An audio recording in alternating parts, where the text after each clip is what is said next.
There's no feeling more intense than starting over. If you deleted your homework the day before it was due, as I have, or if you left your wallet at home and you have to go back after spending an hour in the commute. If you won some money at the casino and then put all your winnings on red but it came up black. If you got your best shirt dry cleaned before a wedding and then immediately dropped food on it. If you won an argument with a friend and then later I'll be here. Alright, thanks for coming with me on this trip. I'll understand if you have to take a break at any point. Just find a safe place to stop and quit the game. And don't worry,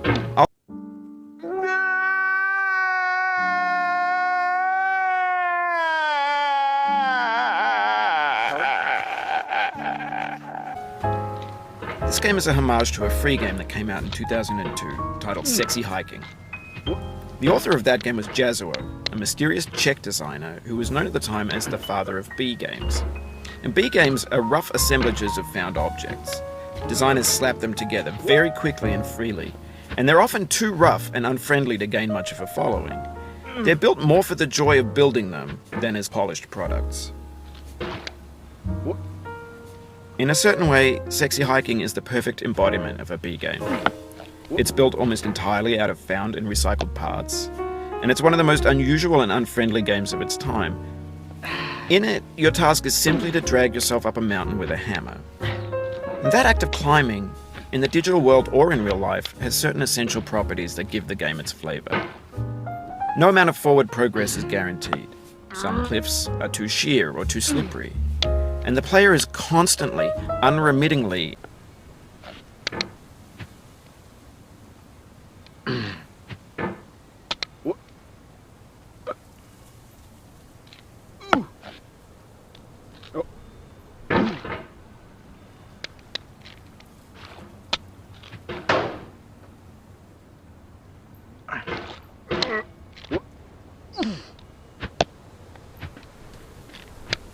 Anyway, when you start Sexy Hiking, you're standing next to this dead tree that blocks the way to the entire rest of the game. It might take you an hour to get over that tree, and a lot of people never got past it. You prod and you poke at it, exploring the limits of your reach and your strength, trying to find a way up and over. And there's a sense of truth in that lack of compromise. Most obstacles in video game worlds are fake. You can be completely confident in your ability to get through them once you have the correct method or the correct equipment or just by spending enough time. In that sense, every pixelated obstacle in Sexy Hiking is real. The obstacles in Sexy Hiking are unyielding, and that makes the game uniquely frustrating. But I'm not sure Jazzuo intended to make a frustrating game.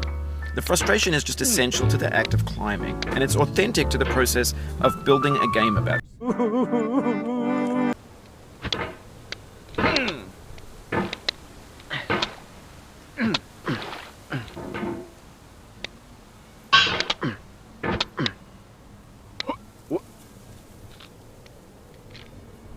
Oh, it happened again.